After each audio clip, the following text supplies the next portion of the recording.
Cockroach জনতা পার্টির যে আন্দোলন, জেনজিদের যে আন্দোলন শুরু হলো, মানে শুরু তো হয়েছে বেশ কিছুদিন হলো, কিন্তু এখন যে একটা গুরুতর পর্যায়ে গেল দিল্লিতে, এটা আসলে প্রধানমন্ত্রী মোদী তার সরকারের জন্য কতটা চ্যালেঞ্জ? প্রথম কথা হচ্ছে, এটা গুরুতর জায়গায় গেল কিনা কে বললো? তো এটা কোনো গুরুতর আন্দোলনই না। মোদী সরকার একমাত্র বড় আন্দোলন ফেস করেছিল হচ্ছে ফার্ম বিল যখন আমাদের এসেছিল এগ্রিকালচার রিফর্মসে, তাতে যে পাঞ্জাবি লবি তারা যেটা করেছিল ওটাকে বলা হতো ফার্মার প্রোটেস্ট, কিন্তু ওটা কোনো ফার্মার প্রোটেস্ট না। পাঞ্জাব আর হরিয়ানার মূলত অত্যন্ত ধনী এবং প্রিভিলেজড লোকেরা তারা তাদের প্রিভিলেজটাকে টিকিয়ে রাখার জন্য করেছিল, এসি টেন্ট ইত্যাদি ইত্যাদি নিয়ে আন্দোলন। এবার জেনজি প্রোটেস্ট যদি মানে কোট আনকোট যদি বলতে যাই, তাহলে প্রথম লাদাখে হয়ে গেছে এবং এই সোনাম ওয়াংচুক তার মধ্যে ছিল, এবং একটা ভ্যান্ডালিজম, সেটা সঙ্গে সঙ্গে ওরা বন্ধ করে দিয়েছে। দিল্লিতে যেটা হচ্ছে সেটার শুরুর একটা ইস্যু হচ্ছে যে আমাদের যে ইঞ্জিনিয়ারিং আর ডাক্তারির একটা কমন এন্ট্রান্স টেস্ট হয়, নিট বলে, সেটার পেপার লিক হয়েছে, হুইচ ইজ রিয়েলি ব্যাড।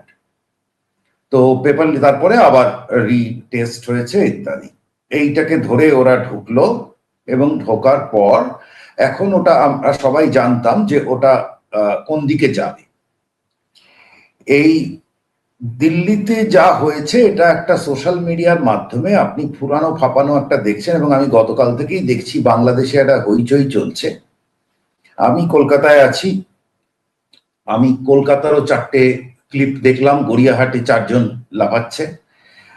এর বাইরে সারা ভারতে কেউ বদার না এটা নিয়ে। দ্বিতীয়ত হচ্ছে দিল্লিতে যেটা হয়েছে, ওরা বসেছিল শুরুতে, আপনি যদি ফুটেজ গুলো দেখেন তাহলে বুঝতে পারবেন যে আপ মার্কেট, এবং এখানে আমি যতটুকু আমার জানা মতে খবর যা আমি পাই তাতে ওর মধ্যে ওই নিটের ক্যান্ডিডেট বিশেষ ছিল না।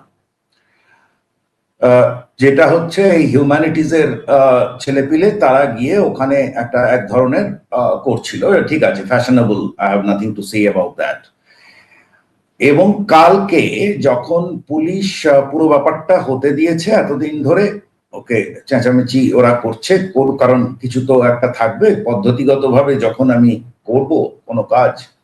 গতকাল তারা পার্লামেন্টে যাবে, তো পার্লামেন্টে যাবে, আপনি যদি কোনো পিসফুল প্রোটেস্ট করেন তাহলে আপনি যাবেন, আপনাকে যেখানে আটকানো হবে আপনি সেখানে দাঁড়িয়ে যাবেন। এবার ওটার মধ্যে পলিটিক্যাল ঠাগস ঢুকেছে। অ্যাকচুয়ালি এটা একটা তো প্লট যে এটা করব, এটার সঙ্গে এটা ঢোকাবো, তারপরে সবাই ঢুকে যাবে ওর মধ্যে। তো ঠিক তাই হয়েছে, কালকে গেছে এবং পার্লামেন্টের ওখানে তো ওদেরকে যখন আটকেছে তারা ব্যারিকেড ভেঙে ফেলবে ইত্যাদি, টিপিক্যাল পলিটিক্যাল ঠাগারির মধ্যে ঢুকে যাচ্ছে। সো পুলিশ ওয়াজ রেডি, লাঠিচার্জ করে তুলে দিয়েছে। এখন এটাকে রাখা হচ্ছে কারণ ওর সামনে কিছু একটা সিভিল সোসাইটিকে নিয়ে এসছে, তাই বল প্রয়োগটা আস্তে আস্তে হচ্ছে, স্টেপ ওয়াইজ যাবে। এবার দেখবেন এর মধ্যেই হঠাৎ কালকে একটা পাঞ্জাবের ফার্মার ঢুকে পড়লো, তাদের বক্তব্য হচ্ছে ইন্ডিয়া ইউএস ট্রেড এগ্রিমেন্ট হবে না, তারা বিরোধী, আসতে পারেনি তারা, তাদেরকে আটকে দিয়েছে পাঞ্জাব বর্ডারে। তো সে ট্রেড এগ্রিমেন্ট এখনো হয়নি, মানে সে তো কবে থেকে কথা চলছে। তো এটা ওই পুরনো প্লট, এটা করা হচ্ছে। এবং যেমন পাঞ্জাব ঢুকেছে তার কারণ হচ্ছে পাঞ্জাবে ইলেকশন আছে। আপনি যখন প্লটের কথা বলছেন, মানে এই ককরোচ জনতা পার্টির প্রতিষ্ঠাতা দেখেন, তিনিও বস্টন ইউনিভার্সিটিতে পড়ালেখা করেন, এবং বাংলাদেশ, নেপাল, শ্রীলঙ্কা এসবের জেনজি আন্দোলনগুলো বিবেচনা করলেও মানে প্লটের কিন্তু অনেক অনেক রকম নমুনাই দেখা যায়, কিন্তু আন্দোলনগুলো কিন্তু শেষ পর্যন্ত সাফল্য পেয়েছে, সরকার ফেলে দিতে পেরেছে। এই যে সুশীল সমাজের প্রতিনিধিরা তারা গিয়ে যুক্ত হয়েছেন, শুরু হয়েছিল চিফ জাস্টিস একটা মন্তব্য করেছেন, বেকার বেকার বেকার যুবকদেরকে তেলাপোকা বলেছেন। কাজেই তারা সে প্রতিবাদে শুরু করেছেন, বেকারত্বের বিরুদ্ধে শুরু করেছেন, এখন পরীক্ষার বিষয় নিয়ে কথা বলছেন। তাদের সঙ্গে এসে কৃষক আন্দোলনের ব্যক্তিবর্গ পাঞ্জাব থেকে এসে যুক্ত হওয়ার চেষ্টা করছেন। মানে নমুনাটা তো নানা জায়গায় কালার রেভলিউশনের চেহারাটা যেমন নেয় সেদিকে যাওয়ার একটা প্রবণতা দেখা যাচ্ছে। আপনি তো জানেন যে গত বিশেষ করে 2024-এর পর থেকে মানে দেশে বিদেশে প্রচুর লেখালেখি হয়েছে যে ইন্ডিয়া নেক্সট কিনা, নেপালে হলো, শ্রীলঙ্কায় হলো, বাংলাদেশে হলো, ইন্ডিয়ায় হয় না কেন, ইন্ডিয়ার জেনজিরা কোথায়? তো এটা তার একটা মানে নমুনা হতে যাচ্ছে কিনা? না না, ইন্ডিয়াতে এসব করে বেশি দূর যাওয়া যাবে না। এর আগে আপনি দেখুন, আমাদের যদি আপনি হিস্টোরিক্যালি পলিটিক্যাল প্যাটার্নস দেখেন, আপনি দেখবেন কখনোই নেশন ওয়াইড প্যাটার্ন হয় না। প্রথম কথা হচ্ছে, একবারই নেশন ওয়াইড একটা ওয়েভ হয়েছিল রাজীব গান্ধীর সময়, যখন রাজীব গান্ধী হলেন ইন্দিরা গান্ধী মারা যাওয়ার পর। তো পরবর্তীতে বলতে পারেন অনেকটা মোদির সেকেন্ড টার্মে এসে হয়েছে। তো তাছাড়া তাও দেখুন সাউথ থেকে অত নেই, কর্ণাটকের উপাসটা ছিল না। সুতরাং নেশন ওয়াইড হয় না। ইন্দিরা গান্ধীর 77 সালের যে ইলেকশন, সেই ইলেকশনেও অন্ধ্রপ্রদেশ থেকে উনি কিন্তু বিরাটভাবে জিতেছিলেন, সাউথে নর্থ হারিয়ে দিয়েছিলেন। তো এটা আমাদের দেশে এভাবে সম্ভব না। আপনার মনে থাকতে পারে যে 2024-এর ইলেকশনের আগেই সোরস বলেছিল, জর্জ সোরস, যে সে ভারত মোদী সরকারকে উৎখাত করে ছাড়বে। এখন দেখুন, লেটাস কাট দ্য চেজ, একেবারে পরিষ্কার কাজের কথায় আসা যাক। বাংলাদেশ, নেপাল অন্য ধরনের দেশ, শ্রীলঙ্কা, এগুলোতে অনেক কিছু করা সহজ, ওটা নয়। তবে ভারতকে দুর্বল করার একটা চেষ্টা চলবে। সেটার কারণ হচ্ছে জিওপলিটিক্যাল ওয়ারফেয়ার। এটা খুব স্বাভাবিক। ভারত শক্তিশালী যেহেতু হচ্ছে এবং তার শক্তি প্রদর্শন করতে শুরু করছে অপারেশন সিন্দুর থেকে, তাই জন্যে তাকে আটকানো। এবং আপনি দেখেছেন ব্রহ্মাচারিণী লিখেছে যে that the honeymoon is over, এখন কম্পিটিটার্স। তো এই কম্পিটিশন এটা হতেই হতো একদিন না একদিন, চায়নাকেও হয়েছে, আমরা একটু বেশি পুরো পৃথিবীর কারণে বেশি ফেস করব। তো সেটার জন্য আমরা অনেকটাই প্রিপেয়ার। ডেমোক্রেসি আমাদের এক ধরনের যেমন স্ট্রেংথ, আবার এক ধরনের উইকনেস। তো তার সূত্র ধরে এই জিনিসগুলো হবে। এগুলোকে একটা লোক বস্টন থেকে হঠাৎ চলে এলো আর সঙ্গে সঙ্গে হই হই করে একদল ছেলে পিলে চলে এলো, গোটা ব্যাপারটা রূপকথার মতো না। আপনি ভাবুন না, একটা রাজনীতিবিদের একটা তার ফিল্ড তৈরি করতে, তার অ্যাকসেপ্টেন্স তৈরি করতে কতদিন লাগে। এগুলো ইনস্টাগ্রাম নির্ভর একটা করা হচ্ছে, চেষ্টা করা হচ্ছে। এটা একটা দূর অব্দি যাবে এবং এটার এবার ডিক্লাইনটা শুরু হবে। কারণ এই যে কালকে যেই না ওরা ভ্যান্ডালিজম করেছে, এক্সপোজটা হয়ে গেছে। সো গভর্নমেন্ট এরপরে ফোর্স অ্যাপ্লাই করবে, স্টেপ ওয়াইজ ফোর্স অ্যাপ্লাই করবে, সরিয়ে দেবে।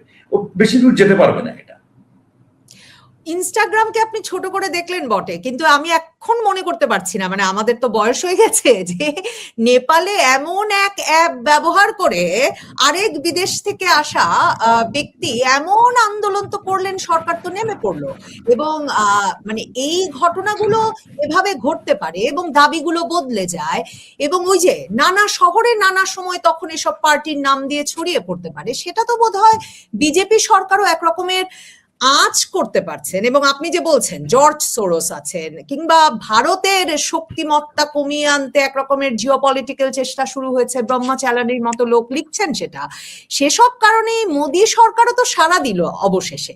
এখন এই যে মানে মোদী সরকারের স্বাস্থ্যমন্ত্রী তাদের সঙ্গে আলাপ করলেন, প্রধানমন্ত্রী মোদী বলেছেন যে পরীক্ষার ব্যবস্থা একেবারে শতভাগ মানে ফুলপ্রুফ হতে হবে, নিশ্চিতভাবেই সেটা তো হতে হবেই। তো এই বিষয়টা গুরুতর হওয়ার সেটাও একটা লক্ষণ কিনা, যে সরকার যেভাবে সাড়া দিচ্ছে। আর মার্কিন ডিপ স্টেট তো অনেক সময়ই এমন ভাবে কাজ করতে থাকে যে কাজ অনেক সময় মার্কিন যুক্তরাষ্ট্রের সঙ্গে দ্বিপাক্ষিক সম্পর্কে হয়তো টের পাওয়া যায় না। ওদের যেমন ওদের ডিপ স্টেট অফকোর্স বেশি এফিশিয়েন্ট, কিন্তু আমাদেরও তো ডিপ স্টেট আছে। সুতরাং এত ব্যাপারটা এত সহজ নয়। আমি অনেক কিছুই দেখতে পাই, অনেক কিছু সম্পর্কে কিছু কিছু জিনিস নিয়ে, যেহেতু জিওপলিটিক্স নিয়ে ডিল করি, তাই অনেক জিনিসকে দেখতে পাই, অনেক কিছুর সঙ্গে যোগাযোগ থাকে। সুতরাং deep state to deep state আপনি একটা জিনিস খেয়াল করেছেন যে কিভাবে আমেরিকান মার্সিনারি ধরা হয়েছে। তো শুধু তাই নয়, কয়েকদিন আগে আপনি জানেন বছরখানেক আগে একজন আমেরিকান মার্সিনারিকে ধরা হলো, যে মিজোরাম দিয়ে ঢুকে মিয়ানমারে সে ট্রেনিং দিত, ড্রোন চালাবার ট্রেনিং দিত এবং ওয়ারফেয়ার শেখাতো। সে 2 বছর ধরে যাচ্ছিল, 2 বছর ধরে যাওয়ার পর তাকে ধরা হলো। তার মানে 2 বছর ধরে ফাইল রেডি করা হয়েছে। এবং একটা জিনিস যদি খেয়াল করে থাকেন, সে জেলে তো গেল, জেলে যাওয়ার পর কোনো খবর নেই বহুদিন।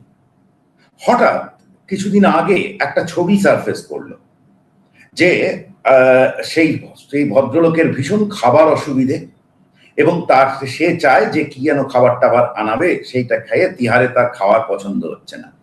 এই যে গোটা ছবি এবং ছবিটা বেরোলো, খবরটা বেরোলো, আমার কাছে রিডিং হচ্ছে দুটো। এক, বলা যে কারণ ওকে ধরার পরই কিন্তু গড় ছুটেছিল দেখা করতে ফরেন মিনিস্ট্রিতে, তো বলা যে ও এখানেই আছে, আর ছবিটা দিয়ে ও যে তিহারেই আছে সেটা দেখানো, আর ভালো আছে এগুলো দেখানো। এবং তারপরেই খেয়াল করুন, আমাদের নেপাল বর্ডার থেকে একজন ধরা পড়লো হঠাৎ করে। কেমন? সো এমন মানে এতটা ওরকম, যেগুলো অন্যান্য জায়গায় করা যায় ওগুলো আমাদের সঙ্গে ওরকম ভাবে হয় না। অনেক চেষ্টা হয়েছে, অনেক কিছু হয়েছে, ওইভাবে হয় না। দ্বিতীয়ত হচ্ছে যেটা বলছিলাম, যে বাংলাদেশ, পাকিস্তান, নেপালের সঙ্গে আমাদের কিসে তফাৎ আছে। যেমন ধরুন, আমি একবার আপনাকে বললাম যে 77-এর যে ইলেকশন যেটাতে ইন্দিরা গান্ধী হেরে গেলেন, সেটাতেও কিন্তু রেজাল্ট ইউনিফর্ম না সব জায়গায়। সেকেন্ড হচ্ছে ধরুন, এই যে দেশগুলোর, আপনি শ্রীলঙ্কাটা একটু আলাদা, সেখানে গণতন্ত্রগুলো একটু উইক থাকে এইসব জায়গাগুলোতে যেখানে যেখানে ঘটেছে। প্লাস আপনি খেয়াল করে দেখবেন, youth population is very high. যে টোটাল ফার্টিলিটি রেট বাংলাদেশের, নেপালের খুব হাই। তো ফলে এই সব জায়গায়, এবং এগুলো ইউনিটারি কান্ট্রি, ছোট ছোট ইউনিটারি কান্ট্রি, যার ফলে ট্যাকল করাটা অনেক easy for someone and to spread that. কিন্তু আমাদের মতো দেশে কি হয়, এত বড়, এবং তার ধরুন পশ্চিমবঙ্গের টোটাল ফার্টিলিটি রেট চীনের থেকে নিচে, কলকাতার টোটাল ফার্টিলিটি রেট, কলকাতার পপুলেশন শ্রিঙ্ক করছে, পশ্চিমবঙ্গের সব শহরে পপুলেশন কমছে। তো এখানে ইউথ রিপ্রেজেন্টেশন অনেক কম। শুধু পশ্চিমবঙ্গ না, পশ্চিমবঙ্গ, সাউথ, দেশের বেশিরভাগ জায়গা, 3টে হিন্দি স্টেট বাদ দিলে পরে। তো এইরকম একটা মাল্টি ডাইমেনশনাল জায়গাতে ওই জিনিসগুলো হয় না। আর পলিটিক্সটা এখানে অনেক বেশি স্ট্রং, যেটা এই দেশগুলোর তুলনায়, যার ফলে এখানে ওই জিনিসটা করাটা এত সহজ না। ডিসরাপ্ট করা হবে, চেষ্টা করা হবে, কি করা হবে আপনাকে আমি বলছি, এরপরে কোন প্রসঙ্গটা উঠবে। যেমন ধরুন, আমাদের যে স্পেশাল ইন্টেন্সিভ রিভিউ হলো ইলেকটোরাল রোলের, এখনো চলছে। তো হঠাৎ একটা পড়লাম যে কোত্থেকে 3জন নাকি একটা ইউএন কি ওই যেমন এসেছিল বাংলাদেশে, ওরকম কোথায় কি একটা বলেছে যে এটাতে তারা খুশি নয়।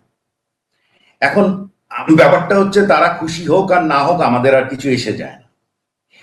এই জিনিসগুলো করা হচ্ছে কারণ ধরুন, ওরা ডেমোক্রেসি র্যাঙ্কিং এ ইন্ডিয়াকে পেছিয়ে নিয়ে এসে একবার বোধহয় আফগানিস্তানের সমান টমান কিছু একটা করেছে। কেমন? হংকং এর থেকে নিচে করেছে তো আমি জানি। প্রেস ফ্রিডম, টেস্ট ফ্রিডম সব কমিয়েছে। হংকং সম্পর্কে আমার খুব সমগ্র অভিজ্ঞতা আছে, সেই জন্য আমি উদাহরণ দিচ্ছি। তো ফলে কি হচ্ছে যে এটা ও যা যা করার ছিল অলরেডি হাত থেকে বেরিয়ে গেছে অস্ত্রগুলো। এখন দেখবেন এটার পর কি হবে। এটার পর একটা চেষ্টা করা হবে এটার থ্রুতে একটু নাক গলিয়ে বলা এইখানে ডেমোক্রেসি নেই। এবং আমার দেশে আসলে গোটা ঘটনাটা কিসে ঘটছে জানেন? সেটা হচ্ছে যে সেটা কংগ্রেস, ভারতবর্ষে কি হয়েছে, বিজেপি এমন ভাবে উঠে এসছে যে সেই 60-এর দশকে ছিল, 60-70-এর দশক অব্দি ছিল একচেটিয়া কংগ্রেস। তো তারপরে স্প্লিন্টার হতে হতে হতে হতে কংগ্রেস গেল এক সময় শুকিয়ে, বিজেপি উঠে এসে দেশ জুড়ে হয়ে গেল। এখন 28টা না 29টা রাজ্যের ভেতর 20টাতে বিজেপি, 21টাতে বিজেপি। এই যে কংগ্রেস তার জায়গাটা কিছুতে তৈরি করতে পারছে না। উচিত হচ্ছে বিজেপি কংগ্রেস হবে।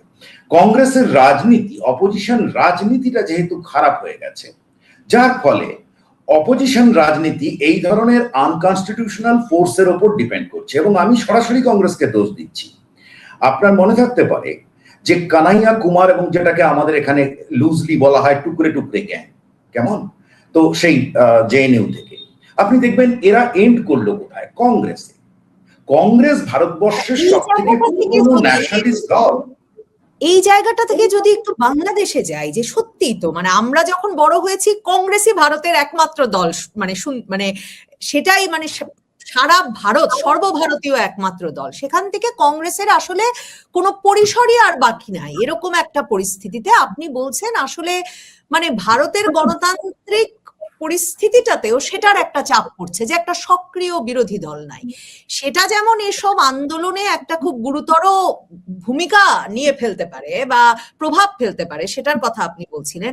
এখান থেকে যদি আমি একটু বাংলাদেশে যাই, বাংলাদেশে যে আওয়ামী লীগের পরিসর তৈরি করতে মোদী সরকার সক্রিয় হয়ে মানে হয়েছেন বা সে কারণেই শেখ হাসিনাকে তারা রেখেছেন, এই তত্ত্বগুলো যারা বিশ্বাস করেন, মনে করেন এবং শেখ হাসিনার ফেরার ঘোষণার পেছনে সরাসরি ভারতের হাত আছে, সেটা যারা বলছেন, সেখানে আপনি কতটা সত্যতা দেখেন? আজকেও পিনাকি ভট্টাচার্য কিন্তু স্ট্যাটাস দিয়েছেন যে ভারত এবং হাসিনা দুইজনের জন্যই ভালো হবে, তিনি ডিসেম্বরে ফিরে আসছেন এবং তিনি ডিসেম্বরে ফিরে এসে কারাগারে যাবেন, এক রকমের মানে ভবিষ্যৎবাণী করেছেন যে শেখ হাসিনা ফিরতে পারছেন।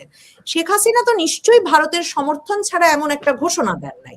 ভারতের সেই অবস্থানে ভারতের রাজনৈতিক পরিস্থিতিটা টালমাটাল হয়ে গেলে কোনো পরিবর্তন চলে আসতে পারে কিনা?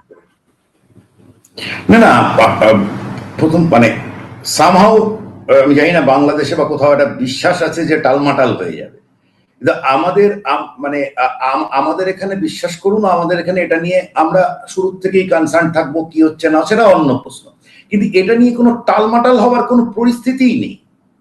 মানে আমি বলছি তো যে ফার্মার অ্যাজিটেশনে যদি ধরুন on a scale of 10 agitational ইন্টেন্সিটিতে অন আ স্কেল অফ 10 ধরুন ফার্মার অ্যাজিটেশন যদি 7 কিংবা 8 হয়, তাহলে এটা 2 কি 2.5, এর দুটোর মানে এর কোনো অ্যাজিটেশনাল জায়গায় নেই। আর ভারতবর্ষে এই ধরনের জিনিস যদি হয়, হতে পারে, আমি এখনো কিছু তো একেবারে বলা যায় না, কিন্তু এইটুকু বলতে পারি এই ধরনের কোনো জিনিস ভারতবর্ষে কোনোদিন হয়নি। যদি এরকম কোনো একটা ঘটনা ঘটে সেটা খুবই নতুন ব্যাপার হবে।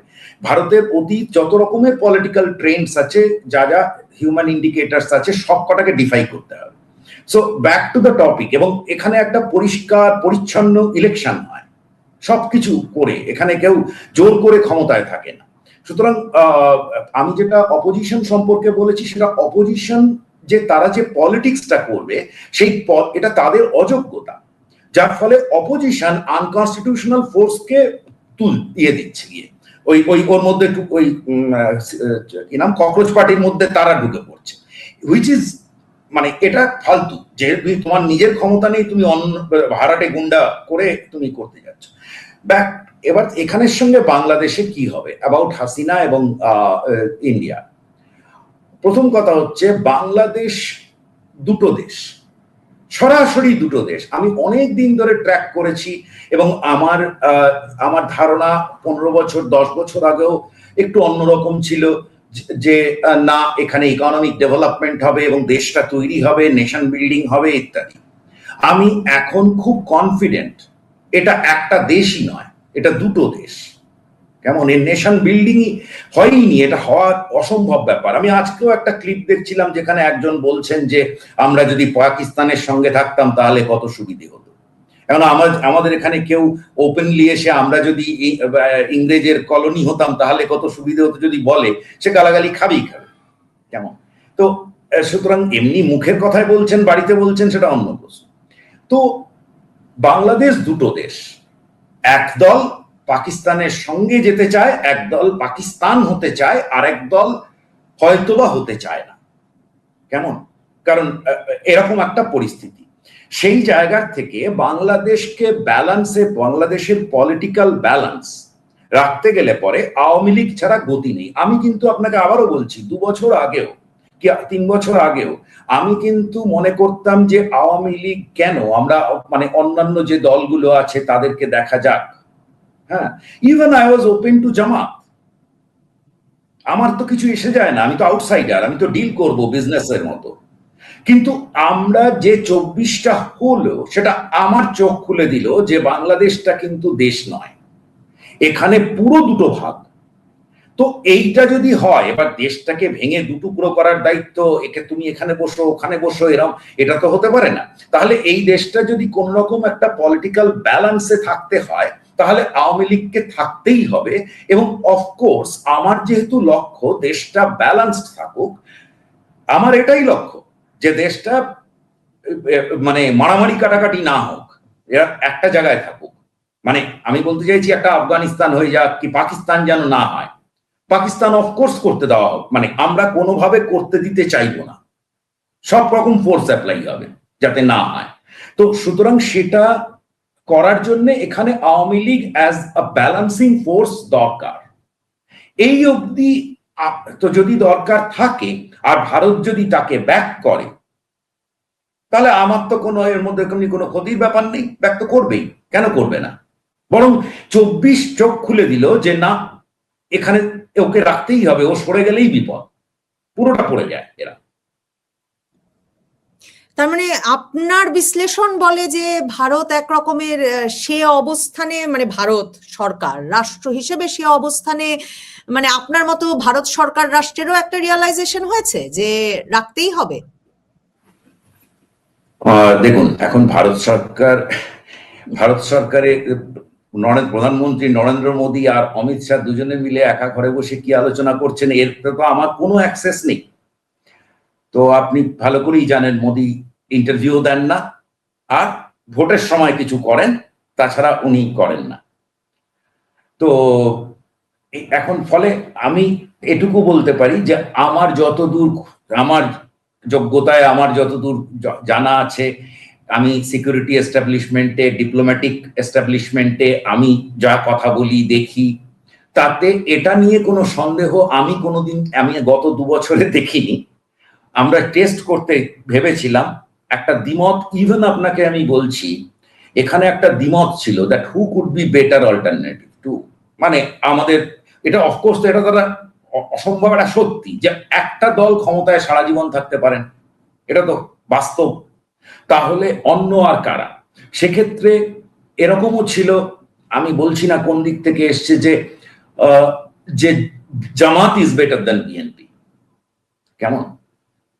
তো এই অবধি এখানে একটা আছে, এগুলো কোনোটা ফাইনাল নয় কিন্তু, কারণ আপনি মনে রাখবেন যে পুরোটা মানে দেশের মত সেটাই যেটা প্রধানমন্ত্রী ঠিক করবেন শেষে গিয়ে, কিন্তু তার আগে তার কাছ অব্দি যে মতগুলো যেতে থাকে সেই মতগুলোর আমি কথা বলছি, তার কাছে তাকে যে বাস্কেটটা দেওয়া হয়।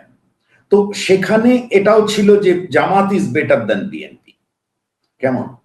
BNP cannot be trusted. আবার অন্য একটা দিক হচ্ছে যে জামাত ক্যানট বি ট্রাস্টেড। হ্যাঁ, তো এরকম একটা পরিস্থিতিতে এখানে মানে আমরা আসলে মানে এটা সত্যি কথা যে অপশনলেস। আপনি দেখুন বিএনপি কে রীতিমতো রেড কার্পেট দিয়ে আনা হোক, কেমন? বিএনপি প্রতি সরকার আগ বাড়িয়ে আমি বলেছি যে বেশি হচ্ছে এখানে, তুমি একেবারে এসো আমার এখানে করে লাভ নেই। এইটাই হচ্ছে অদ্ভুত সত্যি। আপনার কি মনে হয় ভারতের যে অপশন নাই এই ব্যালেন্সে রাখা ছাড়া, কিংবা ভারতের যে আসলে বাংলাদেশকে পাকিস্তান হয়ে যেতে দেওয়ার সুযোগ নাই, আপনি তো খুব স্পষ্ট করে আজকে বললেন, সেই অপশনলেস মানে নিরুপায় সিচুয়েশনটা কি ভারত মার্কিন যুক্তরাষ্ট্রকে বোঝাতে পেরেছে, কিংবা বিশ্বের অন্য পরাশক্তিগুলোকে বোঝাতে পেরেছে? মানে ডিপ স্টেটের খেলা বাংলাদেশে সে নিয়েও তো অনেক আলাপ হয়েছে। দেখুন, হয়তো আপনি যেভাবে জিওপলিটিক্সকে দেখেন আর আমি যেভাবে জিওপলিটিক্সকে দেখি এই দুটোর মধ্যে একটা তফাৎ হচ্ছে। সেটা হচ্ছে আমি রিজিওনাল পাওয়ার শুধু না, বে অফ বেঙ্গলে আমরা রীতিমতো স্ট্রিং অফ পালস বানানো হচ্ছে। আপনি যদি আমার পোর্টগুলো দেখেন, আন্ডামান নেভাল পোর্ট, আমার great Nicobar port, transshipment port বলা হচ্ছে, এগুলো মিলিটারি স্ট্র্যাটেজিক ইউজ থাকবে, করতে করতে গিয়ে মালাক্কান স্ট্রেইটে সাবাং ইন্দোনেশিয়ার সঙ্গে, কেমন? লাক্ষাদ্বীপেও একই কাজ করছি আমরা। তো আর কেরালাতে শুরু হয়ে গেছে ট্রান্সশিপমেন্ট পোর্ট, সুতরাং ডিপসি পোর্ট গুলো।